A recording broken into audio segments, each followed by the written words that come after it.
Hello and welcome to the Construction Corner podcast. I'm Dylan. I'm your host. And today I have a very special guest. Guys, I am super excited about today's guest. He is a wizard of all things digital. Alex Vonderhaar. He's the CEO and founder of Hidden Falls Media, a neuro marketing agency. And if that confuses you, don't worry, we're going to get into it. That infuses neuroscience and psychology research into digital marketing efforts for small to medium-sized businesses. Guys, Alex is going to walk us through digital marketing, and I know this is a downfall of a lot of organizations. And after today's conversation, Alex is going to give you all the skills, tactics, strategies that you need to get started to have a great presence online. So without further ado, welcome Alex Vonderhaar to the Construction Corner podcast. What is going on, Dylan? Thank you for having me, man. This is super awesome. I'm glad we were able to get together and do this. Yeah, for sure, man. I know that as you know, like digital marketing is outside of the realm of, dirt, sawdust, drywall, conduit, pipe, all that kind of stuff. But it is extremely important, especially in today's day and age, to have a great online presence. And often enough, we do not, as professionals, whether that's on the construction or design side, have a great online presence. But before we get into all that kind of stuff, I wanted to really ask you, why did you get into marketing, and what fascinates you about marketing and all things digital? Well, I mean, how could you not be mesmerized by the internet in some way, shape, or form? For all the good, the bad, and the ugly, it's definitely a beast of a revolution in our society. I never planned on going into marketing, had zero interest, took zero business courses in college, had nothing on my mind for anything about that. My background is in neuroscience and psychology. My main focus with that was psychopharmacology. So looking at how different drugs affect the brain and the behavior following it. So anything from illegal to illegal substances all the way to food, and how food and coffee and tea and all these other things that we're surrounded by, even TV and phones, actually affect our behavior. So I did the traditional good boy route, got through school, did the whole thing like you're supposed to, get the piece of paper, and the job market, quote unquote, failed me. I say that the way that education was kind of perspected onto me failed me, that, hey, once you get this, the world kind of opens up for you, which anybody that's out there knows that's total horse. Like it doesn't work that way. So I was young, dumb, and ignorant, and I ate and fell on that sword pretty hard. But I ended up getting into a small business that just started out. They were maybe like 3 months off the ground when I first got into them, and found out after a few drinks with the owner that, hey, like the business really isn't doing as good as it's fronted out to be, and that they were close to a little over 6 figures in debt. And we had the conversation of, well, do we close the doors and write off the losses? And then I have to go find a new job and explain to mom why I just lost the job I got 3 months ago and that it wasn't really my fault, or we could step up and try to do something. So we decided to go into digital marketing, and I took on so much debt, so much time of my own, both financially and fiscally, to learn everything about digital marketing. And in the process, I found out how much of it overlaps with psychology and neuroscience. So looking at behavior pathways, looking at stimulus response, looking at different losses and biases and different aversions that we have towards certain behavioral patterns is entirely reflected into the online space. I'd never clicked the two together in my life, that those two really overlapped.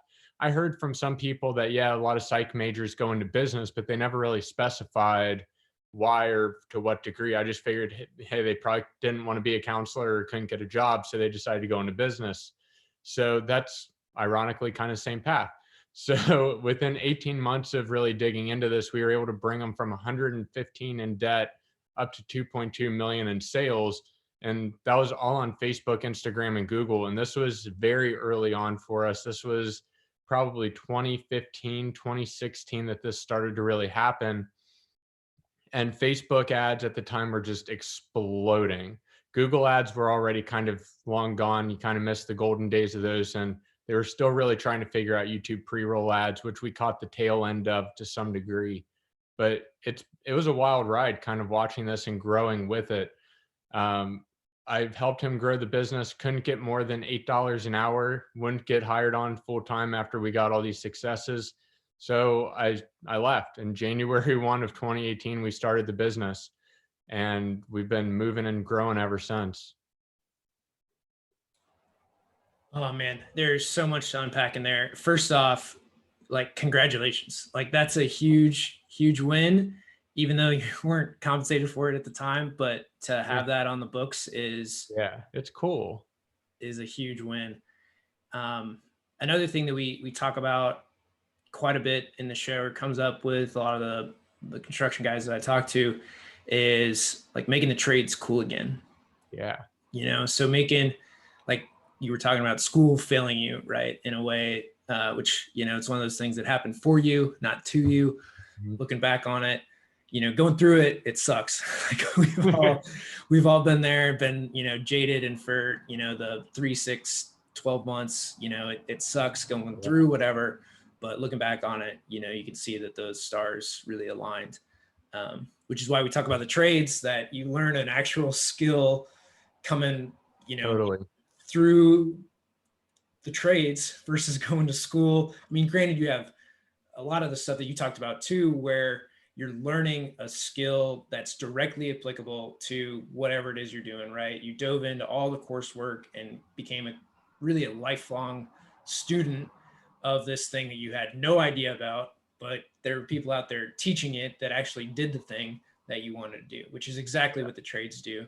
And I feel remiss if I did not mention that to our audience, that the trades are a great thing, and we all need to be,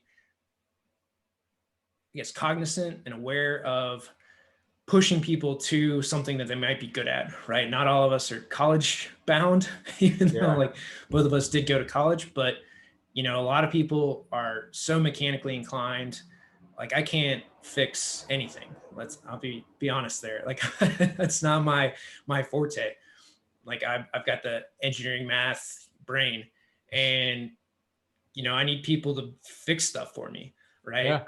And or build things, and we need that in our society. So just the trades are a big part of that, but happening for us, like this is kind of the point I want you to expand upon. How many other maybe circumstances or opportunities have you seen happen for you in your life versus to you? Yeah. That was a massive perspective shift. So I've had multiple. The biggest one was a near-death experience that I had back in college, dead for almost 3 minutes and brought back, which was super crazy. And that's what really kind of shifted my whole life circumstance around. I have an unknown airborne allergy. They have no idea what it is. So anytime I'm outside and active, I'm running the risk of just kind of dropping dead. So it's crazy, but it's one of those things that it motivates me to keep going, because I look at the perspective of there's other people that wake up at 3 a.m. to go run a marathon, and I'm lucky if I can get like 5 miles in without panting and gasping. So, dude, it's all perspective, right? We all have our own shit that we've gone through at some point in time. It's just a matter of what lenses and what perspective choice do we choose to put on the situation and move forward, right? We all got it. It's excuses are there for everybody. And I mean, excuses thrive on social media for people too, as to what they actually post and why they don't. Which kind of leads us into the next thing of really social media and for construction firms, with your background, being able to take business that you were in as a low paid guy, and to basically turn that 2.4 million around. Commercial construction firms have long sales cycles, so in 18 months that 2.4 might be one project, right, that they land, that it took them 6 months to go through with RFPs and presentations and everything else. So with social media, a lot of these firms be like, why? What does it matter? Yeah, why bother? I'm doing person-to-person meetings or Zoom meetings, maybe, hopefully, in this day and age, and responding to RFPs, especially if you're doing government work. So where and why should I do social media? I think that's probably the biggest question on a lot of these firms' mind. Yeah. So there's two parts wrapped into that. First is, what is your real perspective of what these platforms are and do for you? Because most of them can, and I when I first started, I did this too. I thought, well, all these platforms are a place for me to post, and if people just respond to them, I can maybe get a lead or maybe get some business off of it. So it's looking at if that perspective is what you want to use these for. So you talked about a long sales cycle. One of the fastest ways we can shorten a sales cycle is through education, right? And that's typically the biggest reason. When we first started out in our business 3 years ago, our sales cycle was over like 3 months from the first touch point to the time I signed them as a client. We started putting out content regularly that answered a lot of those frequently asked questions in creative storytelling manners. And that sales cycle went down to 2.5 weeks for us. I understand that there's different points to that as far as your industry is different, but that's just an excuse as well, right? Education is still education in some way, shape, or form. So if you're able to shorten that sales cycle, how valuable is that to you and your team? That you can literally shrink that, even if it's 10%, and you're looking at 18 months, look at that difference of how much that can shorten you compounded over time and across multiple different projects. So it's understanding how these platforms play. Is running a Facebook ad for a construction agent or a construction firm really going to pay off massive dividends? Maybe, right? It really depends on the copy. It depends on the business. It depends on the images and the creative and what the actual offer is and if it's clear. But it's not going to sell like a $20 widget. It's just not. But that platform could serve as your host for all the videos, all the posts, all the blog articles, all the white papers, all the timelines of how you guys work. It could be infographics to educate. It could be inspiring stories. It could be a multitude of different things. It's just, how does that serve your business in a marketing sense?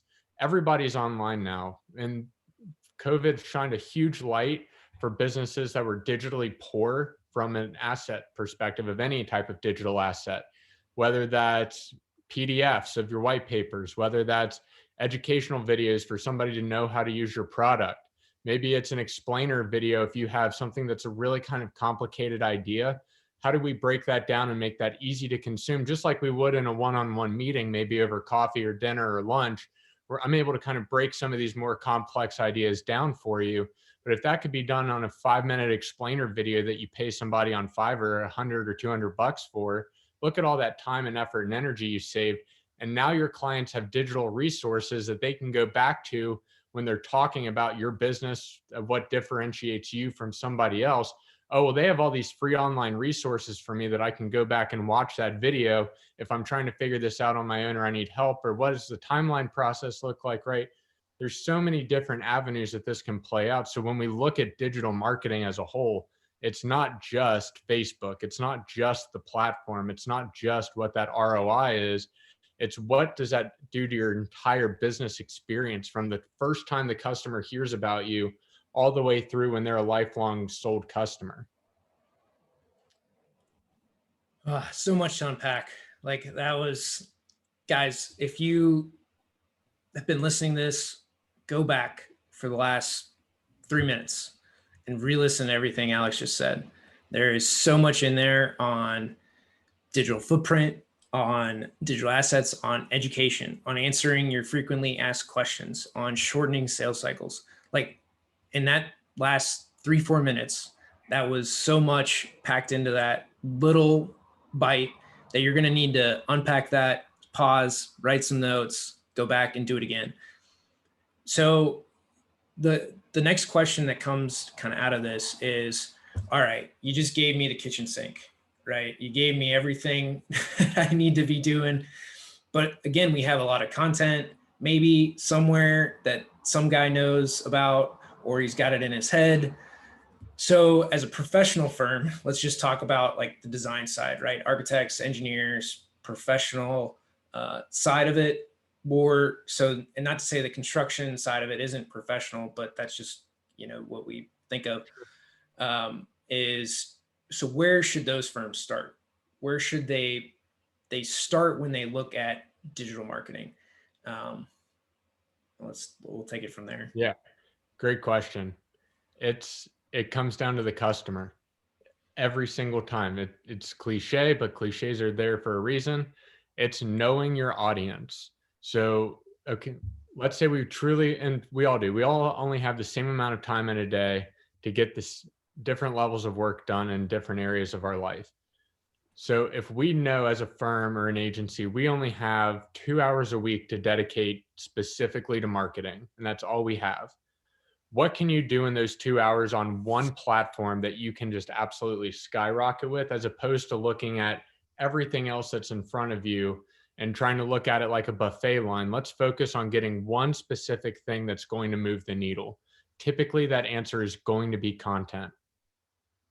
And what form of content? Well, it's a multitude of them. Figuring out which works the best for you as a communicator. If you're one person that has to communicate content for an entire company, then we typically have a structural issue within the company of not letting other people have some free reign on that, which is one of the things that we work with, which is how do you empower your employees to write and create competitive or compelling content for your business? Because maybe Julie, age 36, has access to a different side of the market that maybe Bill, who's 57 and has been in here as a life career, he may have his market that's super solid, super loyal, but maybe they're stagnant. Maybe you don't need that type of market right now. Maybe you really need the female market to be able to pull in some sympathy, to pull in some emotional bonding between you and some new customers. What type of experience overall would that bring to a holistic agency of where to start?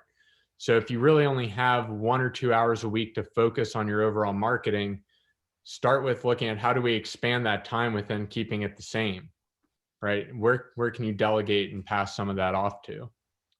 Yeah, and what I've experienced within, and they were pretty much all the same within architecture engineering firms, is you'd have a marketing department, which was typically one guy did like Photoshop, one guy did, and some of that was even the architects where they would Photoshop whatever, create renderings, all that kind of stuff.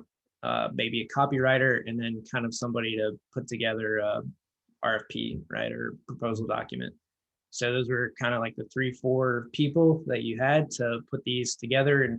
And when we met in person, they put together all the binders and the folders to present at some of these meetings that probably nobody really read. So that's the marketing department, and then you have the rest of the firm, however many people that could be. It could be 20, it could be 100 of professionals, right? And so you had 10 to 20 at the, they were, I won't say the pinnacle, but they were well established in their careers, whether that's an architect, an engineer.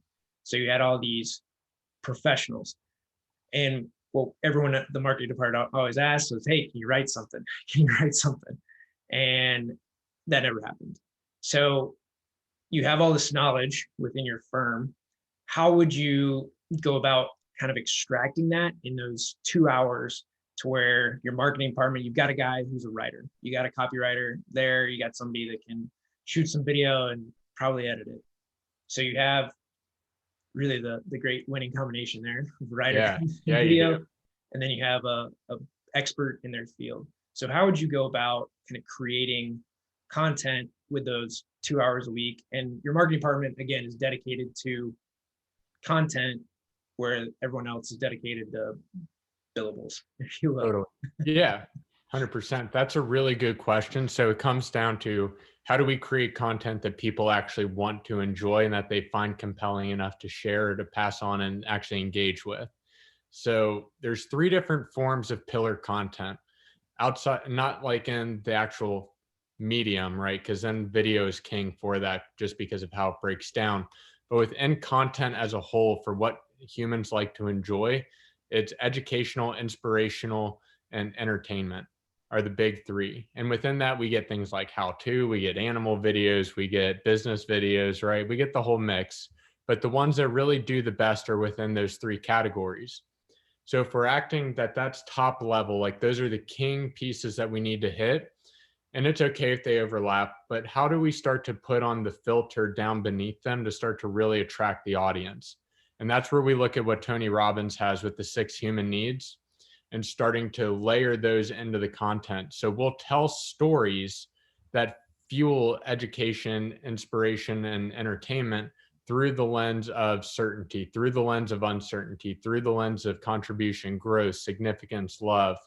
And we'll start to look at how do we tell stories around each one of those that pushes towards those barriers that we're going up against. Yeah, that is fantastic. And It's difficult too, right? Because it's like, well, how do you get the two pieces to communicate, the video and the copywriter? The best way to do that is to start to tell the story, because stories are really, really easy to get the message through to somebody. Facts tell, but stories really sell. And moving that story with motivation and emotion into the consumer is the key to that. yeah, and guys, within your firm, you've got that old guy, and I'm just going to be stereotypical here, that old guy within the firm who's been around forever, and he'll talk your ear off for that 2 hours. He's happy to do it. He will not write a word down, but he will sit there and tell his stories all day long. And that is a great place to start. It's also for knowledge sharing within the company, where you can break that down, send it out, and weekly wisdom from Will, right? It's, you can start theming it even within your own company, let alone sending it out. So great piece there. With video, obviously it's the kind of king of content that you mentioned. How would people, so okay, they shot a video with somebody, and then there's a bunch of platforms. What do you look to do from that pillar content? Again, you got the marketing department who would be doing this, and the audience here is going to be the people within the firm that have the knowledge to let their kind of maybe marketing department know, hey, heard this, this is what we're thinking of doing. So breaking down that content, how would you kind of go about that? Say you get the video, and then go from there. Yeah, typically the way the pillar content ends up breaking down is that we have video, which we can break out into shorter segments. We can also scrap out the audio. Now we have podcasts. And from that, we can scrap out words through blog and transcription. From those shorter videos, we can pull out images. We can pull out key frames. If there's key, like every call has that little 1 to 2 minutes of just straight power and wisdom that is like the juice of it. And it's when I'm taking down, when we're doing notes, when we're doing podcasts, we even have our own paper here internally of like, okay, like about 15 minutes in, we mentioned this and this was really good. And this is what we want to tie it to. So when we're going back and creating that content, we already internally know, okay, there was probably 3 or 4 smaller pieces that we can put out on Facebook or whatever the platform of choice is. LinkedIn is probably really powerful within that industry as well. Putting it out on LinkedIn, getting that nice 3 to 10 minute video done, push it out, and then just rinse and repeat through that process. But the biggest issue with that is there's so much to look at. Where do I even start with it? You start with what's most available and what's most convenient, and start looking at those other layers of how do we slowly add them in over time. Because what you'll find is that you'll automatically start to create a system. Our brains are phenomenal at creating internal work systems, because it's how we were able to build and develop as humans and societies and as a culture. It's working through these systems and figuring out a way to do high level problem solving. So we take that and it's going to extrapolate the same way. So if we know we got this system and process down, let's add on that other 5 to 10%. Is that extra 5 to 10% that we do the audio now? Or is it that we're looking at the blog post of it now? Or is it that we're looking at adding more photoshopped images or taking out keyframes from that to start to create different types? So instead of posts, we'll do story videos now because LinkedIn added that feature and now it's going to be hot for attention. So how do we start to look at what are those 5 to 10% so we can add on? And as things get systematized, we start adding them back in. Awesome. Yeah, I mean, that's exactly right. And guys, whether that's video is going to be the easiest way for you guys to move forward. You've tried for years to get people to write. They're not going to do it. It's just not going to happen. I've seen it happen over and over. The asks come through, and every once in a while you might put, on a whim, a white paper together.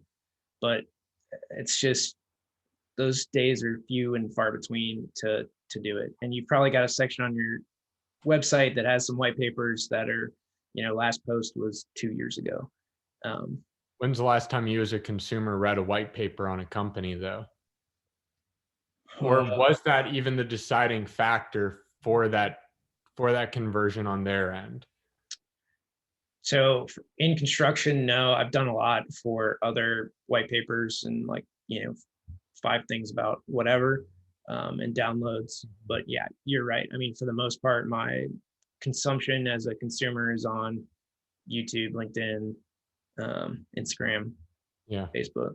So those are kind of the stronger pieces for it. And it's just that it's there, I think, with white papers, that you have that thought leadership. Sure. Which really leads into thought leadership. And so we've got all this content, we're out there. Is that how we build thought leadership? Or how do you attain that, thought leadership status that everybody wants within the industry, whatever that might be in? Yeah, that's an attention question at the core, isn't it? Is how do we get that level of attention back to us? Marketing and advertising is a lot like a flashlight on a boat. And if you've never turned on the flashlight at night in a boat, you might not know if you got holes leaking in or not. So you don't really see it until it really starts to pour back in on both sides. So when you're going out, you need to make sure you at least have your own ducks in your row first before we start pointing that light outward. So making sure that you have an updated profile page, making sure that you have recent postings on all of your accounts. So that way it doesn't look dead. Even if you took a 2-year hiatus, let's start putting a little bit out there before you automatically jump to the idea that you need to be a thought leader. The fastest and most effective way without wasting money on ads to try to get to that status level, because easy come, easy go, would be to start doing what's called attention hacking through audiences. So I'm going to go out, find all the niche markets or the super siloed off, real small markets within my industry and start penetrating those groups and contributing to those conversations and trying to pull the attention to the conversation more than to me. So it's coming from that servant mentality of, I'm going to hop into, so for my industry, I'll use mine as an example. I'm going to hop into a photography feed because all my clients need content to some level and some degree. There's nobody out there, maybe besides Gary Vee, that's overly rich in content. And even he'll tell you that he doesn't have enough. So we'll start to point that lens and say, where inside the photography realm can we find leaders? Well, it's primarily going to be in Facebook and Instagram threads and feeds and groups. Go in there, figure out what the conversation is, what their points are, and start adding value to the conversation. What's great about it is that instead of writing dusty old white papers that most people don't read anymore, is that you can actually start to create lead gen magnets or lead magnets off of those conversations that you're having online. So if you're seeing, hey, I can't figure out how to fix this shutter issue on this camera, now I've got a lead magnet out there saying, hey, here's how to fix the most common issues with this type of camera. Now I've got name, email, phone number, and I contributed to their conversation. Now I'm pulling it back into me. So it's just, where do you start to layer in some of these features of digital marketing within one another so it sings like a symphony and doesn't hum like a broken down boat? I love that analogy. That's a great one. And man, there's so much space to go within this. And we hit on social, which everybody should be posting and, grabbing those clips or photos out of the conversations that we talked about to post, doing stories, and you're going to have that kind of thought leadership, if you will, within those. And then the thing that I'd kind of like to hit on, and for some of these companies, I know it's going to be a hot button, but it's going to be having your own people go and jump into these groups and not, the company name, right? So for me, obviously, founder of my own company, it's fairly easy for me to use both, right? Personal and business, and same for you, right? Personal and business, to go and talk in these forums. But when we talk about a company, it's maybe got 50, 100 people. You want to build the brand and company, but you also need to put your people out there because they're the experts, right? That's your talent. So kind of where do you fall within using your own people and talent versus just the firm to go and talk about the industry? Yeah, that's a really good question, and one that I don't think anybody's ever asked me on a podcast, but comes up a lot when we're actually talking to businesses. It comes down to personal choice of how well you think your culture is and how rock solid you feel with your employees. If you feel like that they're going to go, people are going to talk shit online anyway, if you put rules in place or not. It's just human nature, right? Because there's a level of anonymity there. I can hide behind a Twitter handle much easier than I can hide behind you than if we're sitting in the lunchroom together. So knowing that and knowing that that is an issue that's out there, it comes down to culture and how you built your business and what your communication expectations are. So most companies already have some level of social media, don't want to say documentation, but some level of HR paperwork around digital media and social media when it comes to the company. A lot of it comes down to just communication and standards of, hey, if you're going to go out there and if you're in sales and bring back business for us, that's a great revenue stream that's going to benefit you. Or if you're out there and you're at a networking event because you're our liaison for that, snap a picture and tag us, right? Take that liberty on your own. Or, hey, I just wrapped up a day at work. Here's kind of a thing of what I'm working on. People are going to post about it anyway, good or bad. It's just how do you influence and try to kind of guide that conversation? Core values, making sure that your communication is on point, your mission and values are on point is always going to help you in that case. Absolutely. And guys, one thing to add to this is, let's say, okay, we let people take pictures. The biggest thing for a lot of us is you need to make sure and communicate what your clients' wishes are. So for some of the clients that we work with, maybe they don't want their project shown. So it might be okay to take a picture of like the outside of the building or partially way through construction, or maybe design and rendering, but don't tag them. Don't just say, hey, this is what I'm working on, right? To show a cool thing, but nobody knows what it is, where it is, any of that stuff. So through your organization, you do need to communicate what the client expectations are, what can or can't be shared, and just so that you don't get in trouble, from a client perspective, not just internal, HR thing on whether you could or couldn't share anything. So that's just something else to consider in there. Yeah, it's a really good point. Coming back, is it educational, inspirational, or entertainment? And does it fit within the core company values? Yeah.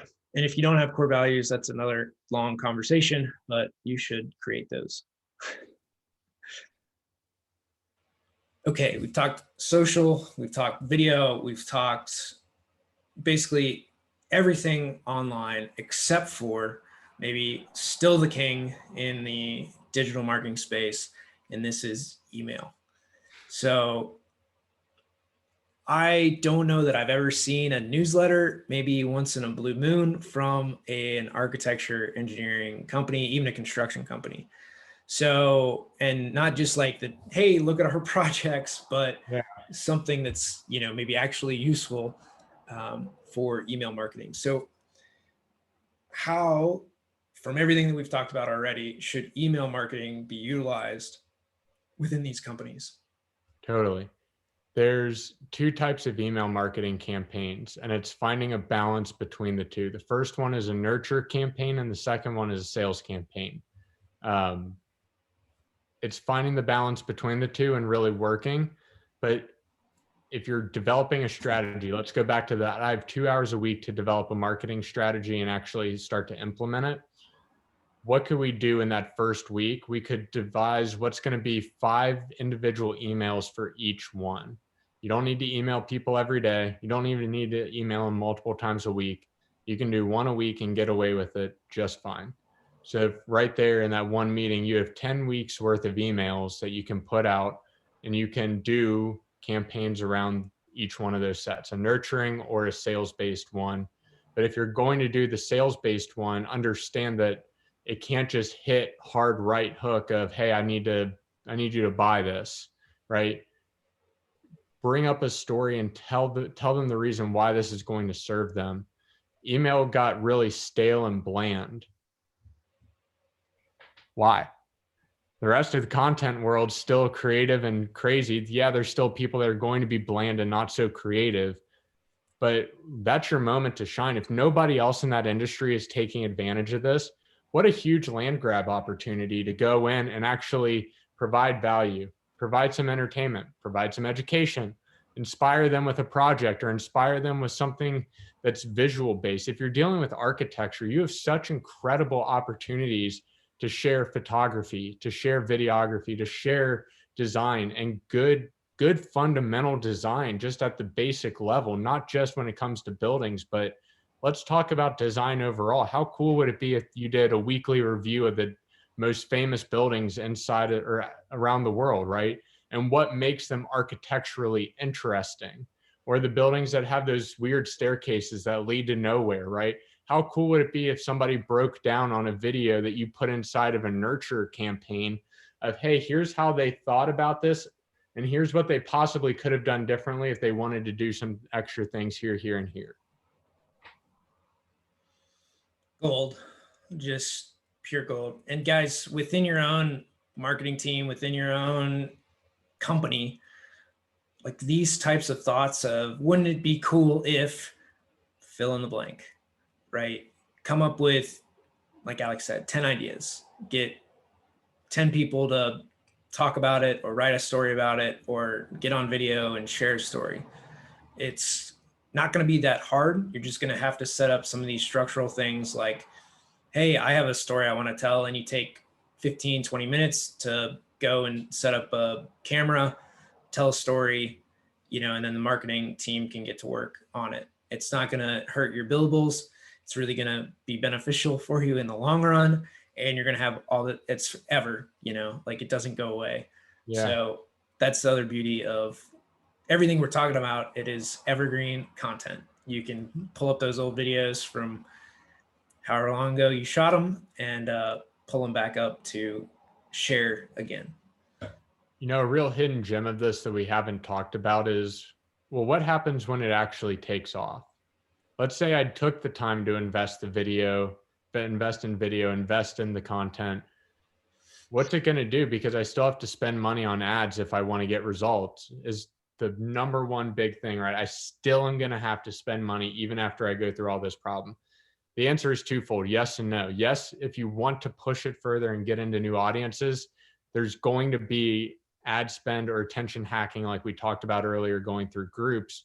But the second part of this is, let's say you actually do get a thriving YouTube channel after putting in the work, developing the audience, developing the culture. You monetize that channel, creating partnerships with businesses that serve the same audience to monetize, even if you're not letting YouTube run ads on the video. What a powerful way. What a powerful way to collaborate, and what a powerful way to get AdSense money back if you do decide to monetize your channel and you get to that spot where you're able to. That way your marketing is paying for itself. And for a lot of people that get to that, 50,000+ subscriber mark, which sounds like a really big number at first, but in reality, look at how many people are in the world. 50,000 is really not that big. Once we get there and we start getting that AdSense revenue back, you could be making 4 or 5 figures a month just off of one video. It only takes that one. Yeah, that's great. I mean, with YouTube, you get paid per 1,000 views, I believe. So if you've got 50,000 people, 50x, whatever that dollar amount is, and I don't know what they pay out for, those views. And then there's a view time in there. So if it's a 20-minute video times, 20,000 views, you do a few of those a month, it can add up pretty quickly. Yeah. Kind of moving a little bit off of the content side of things and into data kind of as our next piece. But first, Alex, let them know where they can find you. Obviously, we've gotten a ton of value out of this, guys, and you should be following Alex. Puts out a lot of great stuff and just a ton of value. So, Alex, where can I find you? On all social media platforms, alex.vonderhaar, Vonderhaar, or you can find the business page, which is where we put a ton of social media tips, tricks, hacks, neuromarketing tips, tricks, and hacks, which is at Hidden Falls Media. Awesome. So for the data question, and this is really, we've got all this content, we've maybe started to run ads, we've gone and talked in groups and spent some time in there and had our people do that as well. What data should we be looking at? There's a lot of data that we maybe have, right? Historic win rates, cost structures, and then even within our own content, we've got probably some analytics that we can look at, ages, where they're at in the world, from their IP addresses, and where they log in. But as a firm doing big projects, maybe it's locally, maybe they're national. What type of data first can we pull out of the digital world? I think that's really from everything we've talked about, the next logical step. Sure. It all comes down to what your KPIs are.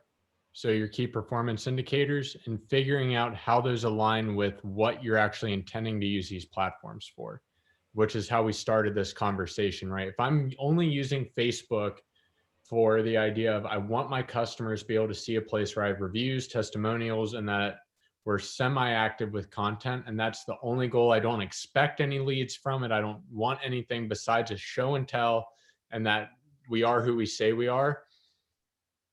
Then a key performance indicator for that probably isn't going to be that we got 50 new inbound lead messages from Facebook Messenger this month. Not going to happen. If we shift our key performance indicators to align with that type of goal, it would probably be, okay, we need to make sure we get one new testimonial on there every month. So that way it's active. It can't be a review from March of 2018 and now we're at the end of 2020 going into 2021, and right, like there's dissonance there. It doesn't add up. So it's all about how you're structuring those pages to function for you, to determine what data we need to start pulling out of there to best serve you as a business.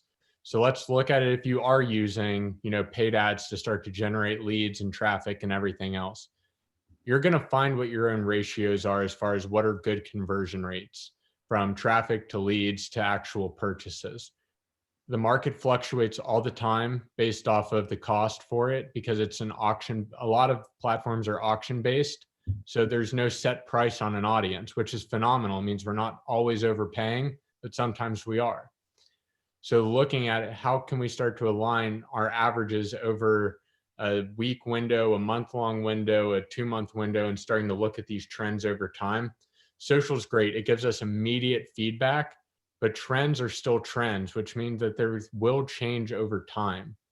So which ones do we look at if we're doing lead generation? Obviously, cost per click is one of them that's on everybody's mind. How many people can I get for $1 or $2 or $3, right?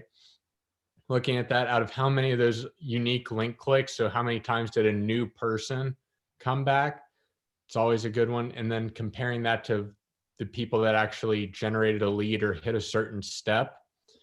And then we're looking at people that have come back multiple times and spent time browsing.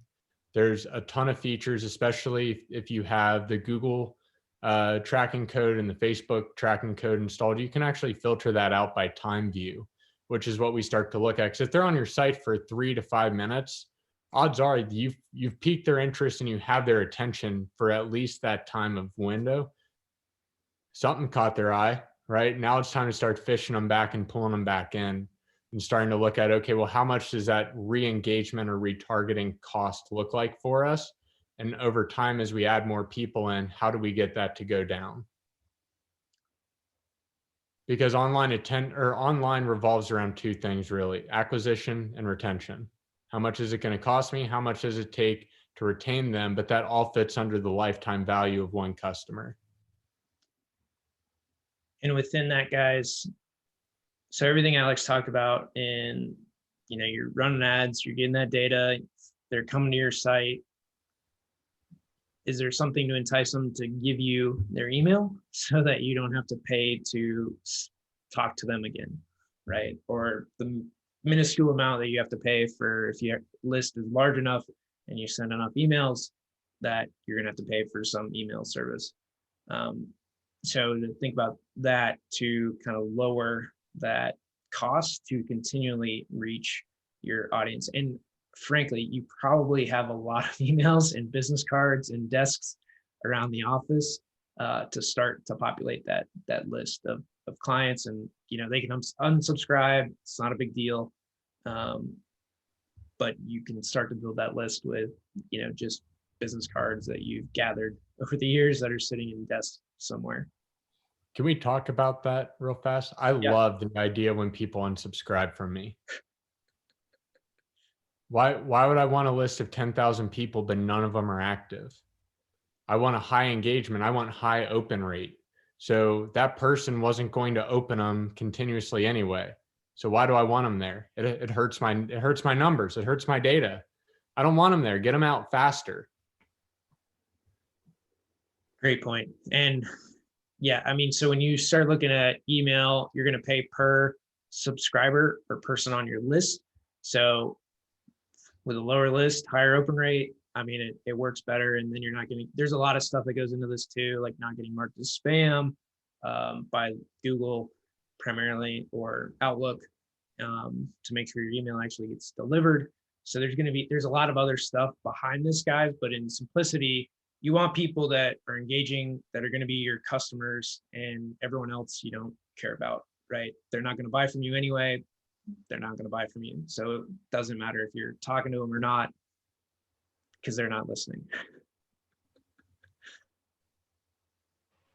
I think we have covered a lot of ground today, a lot of the basics plus some in multiple levels and producing content for these firms. And guys, I know we talked more on the design side, but you can do the same thing with your field guys. Bring a field guy in who's super knowledgeable and doesn't completely suck at talking, and put him in front of the camera, right? Like bring those guys in, or the funniest guy on your crew, bring him in, put him in front of the camera, and have him tell a good story. You've all got one of those guys on your crews, and everyone can use a good laugh. But before we take off, guys, Alex, any departing words that you want to say to our audience? Yeah, just one last wrap up point on that. One of the fastest growing podcast shows that's out there right now is 4 lawyers sitting down and talking about the craziest cases they've ever gone through.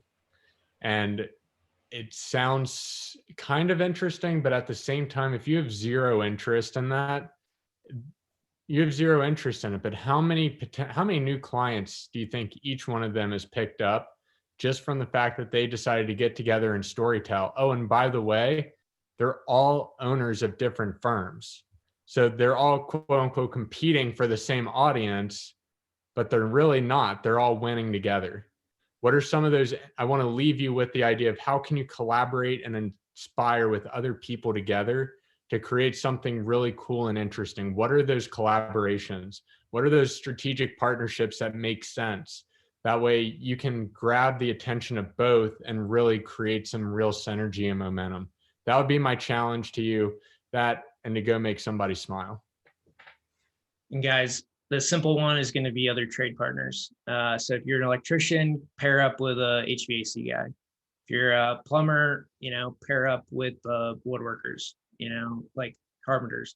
There's plenty of trades. You're all on the same job sites anyway, and you can all probably tell some really good stories of dumb shit that's happened. Just don't name any projects for any pending lawsuits. So, guys, we've covered so much on the show. Go back, have a listen 2-3 times. There's so much you're going to need to pause, write down, come back to, and really dive in deeper. If you're looking to do marketing of any sort on any scale, Alex is going to be the guy to go to. I've had many conversations with Alex. He is a wealth of knowledge and just a super good guy. So Alex, thank you so much for being on the show. You're always an inspiration to talk to, and I appreciate you coming on. Thanks, Dylan. I really appreciate it. Guys, if you need to get a hold of me, at alex.vonderhaar on all social media platforms. That's the best way. Thank you. And that's this episode of the Construction Corner podcast. Until next time.